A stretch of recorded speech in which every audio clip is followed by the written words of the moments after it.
if you want to work at that pace, and I'm not saying you didn't, but you are going to have to put some effort into making yourself ready to do that and keeping yourself maintained while you do that. The question is from Thinking Focus.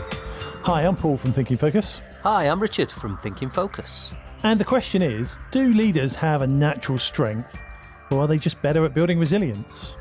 Now, Rich, before we dive into this, just remind people listening, this podcast is one of 4 podcasts we're doing around the 4 pillars of leadership. That's right.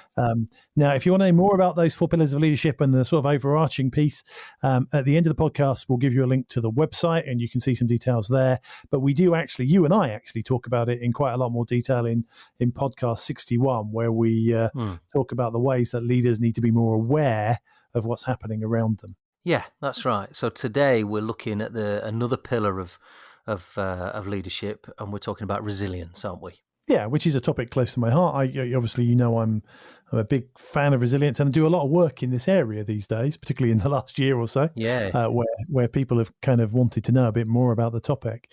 But what we're talking about here is not just sort of general resilience. We're not just talking about the resilience all of us should do and focus on. Yeah. What we're talking about here when we use this model to coach leaders is to focus a bit more on the resilience you need to do those kind of big jobs, to work at those kind of really senior levels, because that can be difficult. Yeah, I think we've both in our careers experienced it firsthand, the toll it can take. Yeah. And I think we've both worked with senior leaders in organisations who we've seen it in as well, haven't we? And we're working with them today, the challenges of being in a big position and how it takes their toll on people. So developing coping strategies becomes important, doesn't it? Yeah, and I think the thing I've noticed is that there is a group of leaders that people look at and go, yeah, they're just naturally talented. And when you get to know, and they do, I'll admit it, when I first approach some of these people, you just think, well, they're just very good at this. It comes naturally to them. And then you sort of go a little bit further down the line and you get to know these guys and you go, oh no, they've got lots of discipline around this stuff. They've got lots of good habits. They are building their own resilience. It's not a natural thing. They're not just naturally strong. They tend to be focused on these areas because it's important to them to be able to do the job they want to do. So when you say they're focused on these areas, what areas do you see leaders developing resilience routines around? Well, when I talk to people about resilience, I always think about it in terms of body, mind, and spirit. So I just for the sake of this, I'm going to do exactly the same thing and think about it in terms of those 3 areas: body, mind, and spirit of resilience. Okay. So the first one is when we talk about body, a number of very senior guys I've worked with who, in hindsight, when we're away, are very good at extracting themselves from the bar and getting a good night's sleep, for instance, are very good at making sure they eat a healthy, balanced diet. So often, I'm pretty terrible for this, but when I get busy, I will eat badly and I'll eat quickly. But I can think of a number of people, and maybe it's easier when you've got resources around you and you've got people to help you do it, but they actually eat well and they eat at regular times and they're kind of keep making sure they've got the right amount of energy coming in to carry on doing what they do. As well, another one that we see quite often is people who finish work and exercise. They've got an exercise routine that they know is important, and they know it's not just the physical exercise, which is clearly good for your body, but it's also the change in cognition that you'll do while you're exercising that helps you unpack the day or think about a bigger project or just think about something differently whilst you're going through an exercise routine. So, yeah, I think that is one to really think about. And I think through this pandemic period as well, Paul, I don't know certainly about you, but when I've been coaching people, one of the things that I've been encouraging people to do is to find some point in the day to do something different other than sit at your desk, because it's so easy to do now, isn't it? It's even worse than before.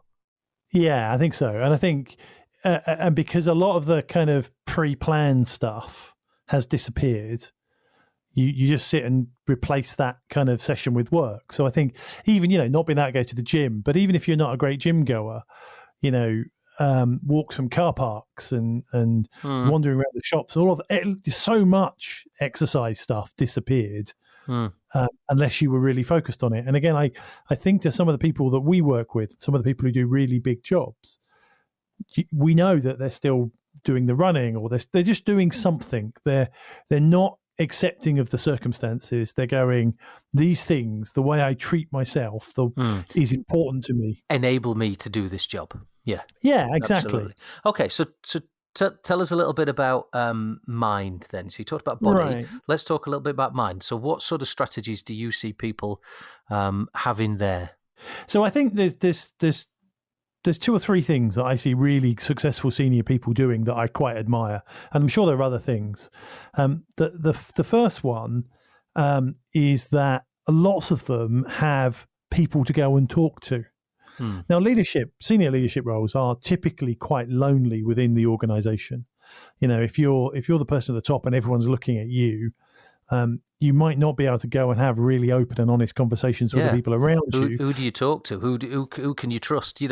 Because I think we've said in the previous podcast when we were talking about our model and talking about awareness, that as the leader, you've got to show the way. You've got to have the attitude. So you don't really want to be showing that you've got doubts about anything. So, particularly when things get challenging, because everyone's looking at you to look like you know what the answer is and know what you're doing. That's right. So you might want to show some vulnerability, but you don't want to show too much. So who do you talk to? Yeah, and what I've noticed is, again, I can think of a number of senior people I've worked with over the years. They all have a network. They have mentors. They have people they've worked with in the past. They have friends. For some of those, even we're in that network. And they're quite happy to use that network and talk to people and solicit other opinions and, act as a sounding board. But what they don't do is what a lot of people at junior level often do, which is tell nobody. They don't bottle it up. They're really open and honest and able to have these bigger conversations, but they make sure they do it in a safe place. Yeah, and you often see, don't you, people within the same industry. Now, it might even be with a company in the same industry, not necessarily a direct competitor, but they'll maybe have a friend or someone they've worked with before, and they'll be able to talk and share so they can understand how each other are feeling and do that sort of stuff. I work closely with 2 sportswear manufacturers, and people in those companies know each other, and they share sometimes things about the way that they're feeling and the way that they're coping, and they would never share anything that's secret. Yeah, but they're able to have a level of understanding because they're in the same marketplace trying to do a similar thing. Yeah, so I think that's the first bit that I've really noticed about the senior people are really good at building and maintaining their networks. The second one that I've kind of noticed is that they reflect. And they do take time to think, and I'm not saying that, you have to go and learn to meditate or anything like that. But actually, senior people protect their own, mind and their own mental resilience by stopping and thinking and reflecting and taking moments out where they're not, bombarded or asked to make decisions all the time. They're very good at finding those nuggets of moments. Well, we know that learning can only happen following reflection. Yeah. So that's really important, isn't it? Because without finding that time to stop and think, we can't actually learn or process anything to make anything different or better. Yeah, and I think if we go back to one of the other pillars, and I think that the beauty of these pillars is they're all so interconnected. You take the awareness pillar where we're talking about, being, the cognitive pillar where we're talking about being better at problem solving and bigger picture stuff and being in the future. Well, you can't do that unless you take time to think. You can't run at 1,000,000 miles an hour making tactical decisions and then just drop into strategic mode and then just drop back to tactical mode. Brains don't work like that. So you have to have time for you, and you have to have time to think.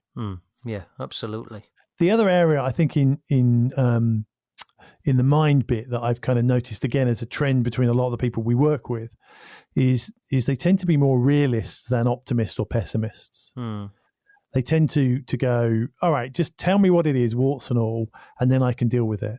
I'm not going to panic about it. I'm not going to be overly optimistic and tell you everything's great. I'll just tell me what it is. So confronting reality. So saying, and I think we talk about this, as you said, these things are intermingle. But I think we've talked about that before. In that, actually, lots of leaders think the world smells of fresh paint, don't they? Yes, they do. Like we always say, they think the Queen must think it smells of fresh paint. Lots of leaders are the same because no one's telling them the truth. So what you're saying here is that they confront reality, they confront issues, warts and all, in a very level-headed way, so they can build a plan to deal with it. Yeah, with that sort of confidence of, if I actually understand what on earth is going on here, then I stand a chance of fixing it. But if I pretend it's all going to be great, or I pretend I don't stand a chance, then actually that's going to have a real impact on my own mental health. So they're really good at kind of facing down reality and going, just it doesn't have to be pretty, but if I get it, then I can control it and I can do something about it. And that's part of the I think the routine a lot of them do from a mental health perspective, because these jobs are quite demanding. Very demanding, yeah. So and these are in no particular order, but talking about it in terms of body, mind, or spirit helps you understand it. And from spirit, and for some people that means spiritual, but I just think at a much sort of basic level to spirit, you can bring it down to two things: clarity of purpose and clear about their priorities. Yes. So they spend time, and it comes out of the mind bit of going, what is it I'm trying to do here? What is it I'm trying to achieve? What is it I want from this? And they are really clear about where they're going. They might not tell you what that is, because sometimes the purpose they have in their heart and soul may not be the purpose that the followers need to hear to follow. Well, they might have a version of it that they articulate to help other people come with them, is I guess what you're saying. Yeah. So you talked a little bit there about clear of what they want to achieve. Do you also, within that, purpose for me is also about why? Why am I or we doing this? So I guess you're saying that they're really clear on that as well. Yeah, and I think clear in two ways. So, and I think this is where a lot of people get hung up on it. They're clear about what they're trying to achieve with the group, with the followers, with the organization. We're trying to make this organization number one in its sector, or we're trying to grow 10% year on year. They're very clear about those things. They're also clear about why they're there. Yeah. Why me? Why now? Why this organization? What is it do I want out of this role? And that gives them a sense of purpose. It gives them a sense of stability when things get difficult. And that's really important, isn't it? Because as you say, when things get difficult, when times get tough, when you're exhausted, when there's a lot of challenges around, if you really believe in that why, that can help keep you going. That can help motivate you. And you can use it to help motivate others if you can articulate it in a way that works for other people. Yeah, and I think, and it's really important you have it at those two levels. And lots of people want to talk about the organizational level. They want to talk about the magic that this company's going to do, or the team's going to do, or this group is going to do together. But you also have to understand what's in it for you, because when it gets really tough, and these big jobs get really tough, I mean, I've had moments. I always remember, for me, it was, I actually even know where I was. I was in Dubai. I was in the airport. I didn't know if I was coming or going. Quite literally, I couldn't remember which direction I was going. I was so tired and frazzled, and And then I stopped and went, I know why I'm doing this role. I know why I'm working this hard and doing this traveling. I know what I want out of it. I also then remembered what the organization wants out of it and what I was trying to achieve. And it is those two bits for me. You know, why is the work important to me? Why is the work important to the world? And it may be the same answer. It may be radically different answers. And that gives you clarity of priorities, as you say, as well then, doesn't it? That enables you to work out, what should I be doing and what should I say no to? Yeah, and when should I say no to it? So again, you go back to, we talked about the personal stuff, or I think you've talked about the personal stuff in another podcast. Yeah, that's right. But you go, if I know what my priorities are, if I know that actually at the weekend I am going to spend time with my kids because I don't spend time with my kids in the week because I've committed that time to my job, it allows me then to go in the week, no, I can't do that activity, but I'm not going to miss football on Saturday morning. And again, you tend to find very senior people have worked that out. They've worked out what the compromises are, and then they know when to say no to things. They know when to go, that's just not on my list of things I'm working on. They know where the line is. Yeah. Yeah. And that line might change. I was talking to somebody the other day, and it was really fascinating as I dived into it. And they'd got this thing of going, there's a point in the evening, I think it was like 7 o'clock or something, where they went, it's not that I won't work at 7 o'clock. It's just it has to be really important at 7 o'clock for me to do it. But when we get to 9 o'clock, I'm back into work mode, because they'd just made a commitment through the pandemic that they were going to put their kids to bed every night. And that's become more important to them, some other things. But it was really nice to see that they'd got this thing worked out in their head of going, I'm going to flip my priorities for just 2 hours most evenings. But of course, if there's a crisis at work, then I can step in. So you've talked about there then, Paul, the fact that we see senior leaders that have built strong resilience routines. Yes. And I think the key word there is built. I can't think of anybody I've ever worked with, either worked for or worked with as a coach or as in the work that we do, where you go, that just come to them naturally. They've all worked at it and they've all built it.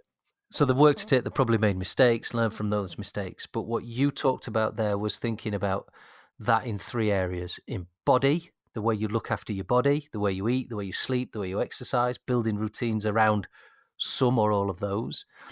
I think I heard you talking there about mind as well. So you talked about getting some healthy, mental health, healthy routines. Yeah. Finding mentors, finding space to think and reflect, and confronting issues as well, being a realist. Yep, very much so. And I think as well, I heard you talk about spirit, being very clear on, why am I doing this? Why are we doing this? What does this mean to me? What are my priorities? Which allow senior leaders to rule things in and rule things out. And I think one of the things that we realize when we're working with people, particularly with people who want to go into senior jobs, that, when you come across the cognitive pillar and you go, you're going to have to think differently, they get that straight away. When we get to this one and go, if you want to work at that pace, and I'm not saying you didn't, but you are going to have to put some effort into making yourself ready to do that and keeping yourself maintained while you do that. Yeah, it's keeping you sharp. Yeah, and that takes as much effort and planning and preparation as any of the other things that you're going to be expected to do that big job. And if you think you can do it without doing that, you will just burn yourself out. And of course, as well, the awareness for a senior leader that they have to do that for themselves helps you also as a senior leader to be aware that you need to help your people be able to do it as well, to deliver for you. So this is, as we started off by saying, we all need to build the ability to be resilient. It's no different for senior people. And if you can become more aware of what you need to do to build these routines, you can create space for others to do it too. I think that's a really good point to end on. Next time on The Question Is. If you'd like to know more about our Pillars of Leadership model, you can check it out on our website at www.thinkingfocus.com/pillars of leadership. That's pillars of leadership. To find out how Thinking Focus can unlock the potential within your organisation, go to www.thinkingfocus.com, where you'll discover more about the work we do, helping our clients increase productivity and enable change.